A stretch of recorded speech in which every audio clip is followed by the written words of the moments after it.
Hello everyone, आप सभी का बहुत बहुत स्वागत है संजीवनी एकेडमी खजुराहो पर। सभी को जय श्री राम, सीताराम, जय श्री महाकाल, राधे राधे। बोलिए राधा रानी सरकार की जय। तो आज हम बात करने वाले हैं इस छोटी सी वीडियो में फिजिक्स के ऐसे क्वेश्चन जो आपके रेलवे, एसएससी और एमपी पुलिस अदर एग्ज़ाम में पूछे गए हैं और आगे भी पूछे जाएंगे। आप सभी क्लास के अंत में कमेंट करें आपको किस टॉपिक पर साइंस में क्लास चाहिए और वीडियो को लाइक करें, ज़्यादा से ज़्यादा शेयर करें और चैनल को सब्सक्राइब करें। तो अब देखिए, सबसे पहला प्रश्न आपके सामने, वह भौतिक राशि जो कभी ऋणात्मक नहीं हो सकती। वह भौतिक राशि जो कभी ऋणात्मक नहीं हो सकती। ऑप्शन ए दूरी, ऑप्शन बी त्वरण, ऑप्शन सी बल, ऑप्शन डी वेग। इसका राइट जवाब होगा ऑप्शन ए। दूसरा क्वेश्चन, मंदता का अर्थ त्वरण है। मंदता का अर्थ दोस्तों होता है मंदन।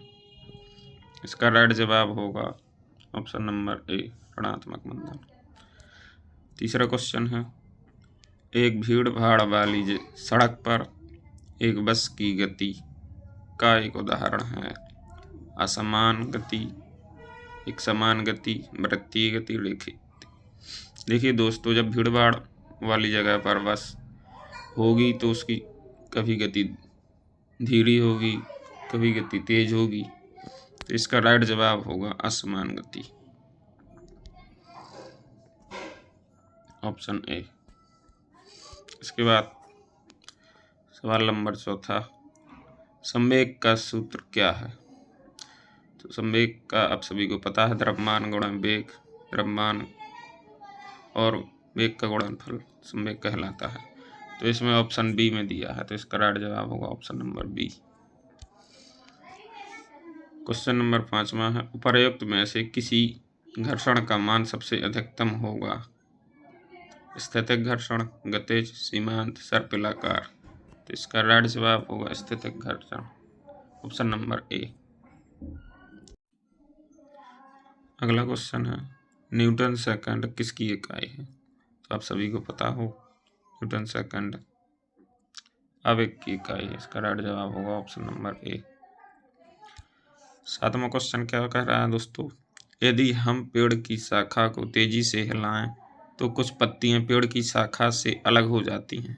यह किसके कारण होता है। वेग के कारण, संवेग, जड़त्व, आवेग। तो इसका राइट जवाब होगा आवेग, ऑप्शन सी। 8वां क्वेश्चन कहता है, वॉशिंग मशीन किस सिद्धांत पर कार्य करती है। अपकेंद्रीय बल, अभिकेंद्रीय बल, त्वरण, संवेग। अपकेंद्रीय बल, बाहर की तरफ। इसका राइट जवाब होगा ऑप्शन ए। 9वां क्वेश्चन कहता है, यदि झूले पर बैठा व्यक्ति झूले पर खड़ा हो जाए तो झूले की दोलन गति पर क्या प्रभाव पड़ेगा। अगला क्वेश्चन है 9वां क्वेश्चन, यदि झूले पर बैठा व्यक्ति यदि झूले पर खड़ा हो जाए तो झूले की दोलन गति पर क्या प्रभाव पड़ेगा। इसकी दोलन गति बढ़ जाएगी। इसका राइट जवाब ए ऑप्शन होगा। 10वां क्वेश्चन है, बल आघूर्ण का मात्रक है। आप सभी को पता होना चाहिए। इसका राइट जवाब है newton into metre, option A. 11वां क्वेश्चन, रॉकेट नोदन किस सिद्धांत पर कार्य करता है। देखिए, संवेग संरक्षण, संवेग संरक्षण, आवेग, गतिज, घर्षण। इसका राइट जवाब होगा रेखीय संवेग संरक्षण।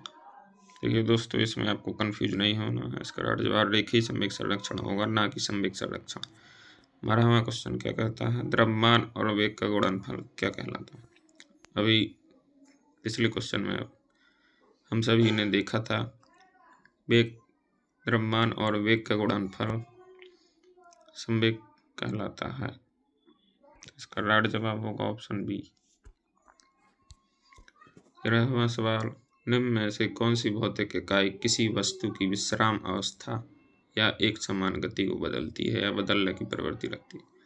तो देखिए दोस्तों, जब भी किसी भी वस्तु पर जो विश्राम है उसे एक समान गति में बदलने के लिए उस पर बल लगाया जाएगा, तो इसका राइट जवाब होगा फोर्स, यानी कि बल,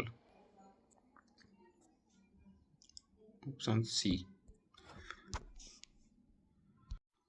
14वां क्वेश्चन है, पेंसिल को पानी में डुबोने पर क्या होता है? पेंसिल का रंग बदल जाता है, पेंसिल चमकीली दिखाई देती है, पेंसिल मुड़ी हुई दिखाई देती है, पेंसिल वक्रित दिखाई देती है। इसका राइट जवाब होगा पेंसिल मुड़ी हुई दिखाई देती है, ऑप्शन सी। और ये किसके कारण होता है? प्रकाश के अपवर्तन के कारण, रिफ्रैक्शन ऑफ लाइट। मनुष्य के लिए ध्वनि की श्रव्य सीमा लगभग कितनी होती है? बहुत ही साधारण सवाल। इसका राइट जवाब आप सभी को पता होगा, ऑप्शन ए, 20 हर्ट्ज से 20,000 हर्ट्ज। निम्न में से किस माध्यम से ध्वनि गति नहीं कर सकती? इस्पात, लोहा में कर सकती है, निर्वात में कर सकती है या नहीं, आप सभी बता सकते हैं। वायु में कर सकती है, द्रव पदार्थ है, दूध हो गया, पानी हो गया, इसमें कर सकती है। ध्वनि गति नहीं कर सकती, किसमें नहीं कर सकती, किस माध्यम में? तो इसका राइट जवाब होगा निर्वात, ऑप्शन बी। 17वां क्वेश्चन है, एक माइक्रोफोन परिवर्तित करता है ध्वनि ऊर्जा को विद्युत ऊर्जा में, ध्वनि ऊर्जा को यांत्रिक ऊर्जा में, यांत्रिक ऊर्जा को ध्वनि ऊर्जा में, विद्युत ऊर्जा को ध्वनि ऊर्जा में। तो इसका राइट जवाब होगा ऑप्शन ए, ध्वनि ऊर्जा को विद्युत ऊर्जा में परिवर्तित करता है एक माइक्रोफोन। 18वां क्वेश्चन है, ठोस गैसीय माध्यम में जाने पर, ठोस से गैसीय माध्यम में जाने पर ध्वनि की गति है, बढ़ती है, घटती है, अपरिवर्तित रहती है या बढ़ती है? घटेगी फिर बढ़ेगी। तो इसका राइट जवाब होगा ऑप्शन बी, घटती है।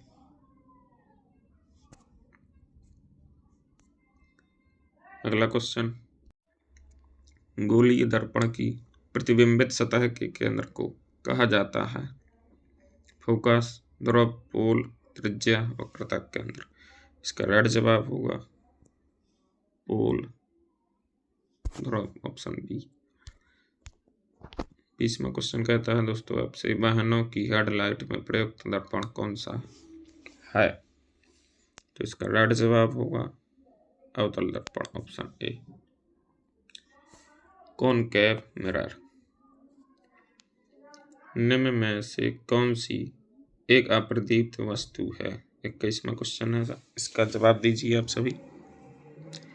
जगमगाता बल्ब, चंद्रमा, जुगनू, जलती मोमबत्ती।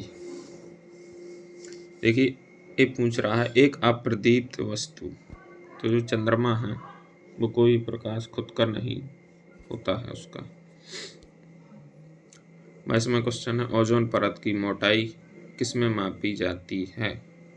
Sievert, Dobson, decibel, del.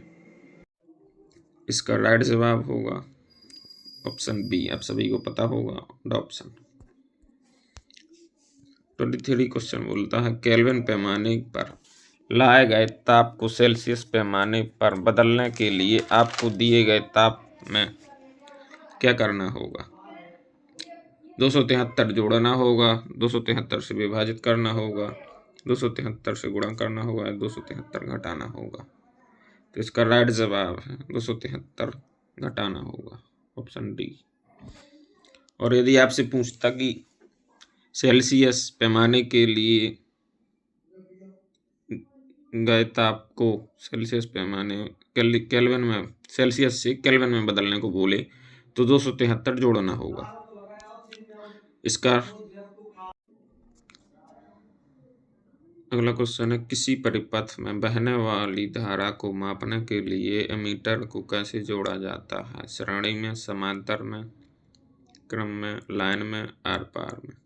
तो इसका राइट जवाब होगा श्रेणी क्रम में, ऑप्शन ए। अगला क्वेश्चन है 25, प्रणोद का ऐसा ही मात्रक आप सभी को पता होना चाहिए। इसका राइट जवाब होगा न्यूटन, ऑप्शन ए। अगला क्वेश्चन है 26, सापेक्ष घनत्व का मात्रक क्या है आप सभी बताइए दोस्तों। Kilogram into metre, kilogram into newton, kilogram into metre, gram into metre, या पहला ऑप्शन कोई मात्रक नहीं होता। तो आप सभी को मैं बताऊंगा इसका राइट जवाब होगा इसका कोई मात्रक नहीं होता सापेक्ष घनत्व का। अगला क्वेश्चन है दोस्तों 27, द्रव के सापेक्ष घनत्व को मापने के लिए किसी उपकरण का उपयोग किया जाता है। इसका राइट जवाब हुआ हाइड्रोमीटर, ऑप्शन बी। और यदि आपसे पूछे दोस्तों कि हवा की आर्द्रता नमी को मापता है, कौन मापता है, तो इसका होगा राइट जवाब हाइग्रोमीटर, ऑप्शन ए। लेकिन इसका जवाब पूछे तो आपको बी ऑप्शन लगाना है। अगला क्वेश्चन 28, इसका जवाब दीजिए आप सभी। यदि किसी अवतल दर्पण पर आपतन कोण 30 डिग्री हो तो परावर्तन कोण का मान क्या होगा।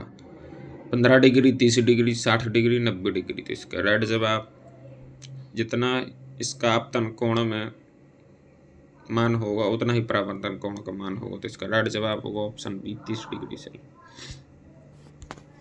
अगला क्वेश्चन है आसुत जल विद्युत का होता है सुचालक, अतिचालक, कुचालक, अर्धचालक। आप सभी को पता होगा, आसान सा क्वेश्चन है।